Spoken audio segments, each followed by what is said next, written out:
আমাক ঝাগলা নালগে নহয় মোৰ এটা কমপ্লেইন আছিল স্যাৰ মোৰ ছোৱালী হাগা হৈছে মই এটা কি এই কি বাত মোৰ সন্দেহ হৈছে স্যাৰ সেইদিনা মোক দেখাই দেখাই গাহৰি মাংস দি ভাত খাই আছিল সেইকাৰণে কিজানি হাগা হৈছে बकवास बंद कीजिए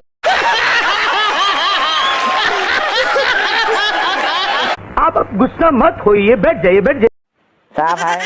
যদি তই গাহৰি মাংস খাই হাগা হৈছে তেতিয়াহ'লে ভেটেনেৰী হস্পিটালত যাব লাগে ইয়াত কিয় আহিছা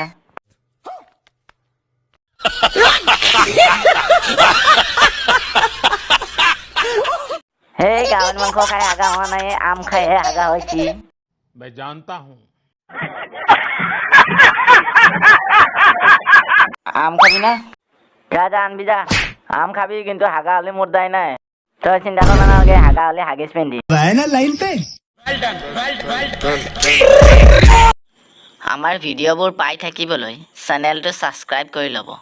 লাইক আৰু শ্বেয়াৰ কৰি ল'বলৈ নাপাহৰিব ধন্যবাদ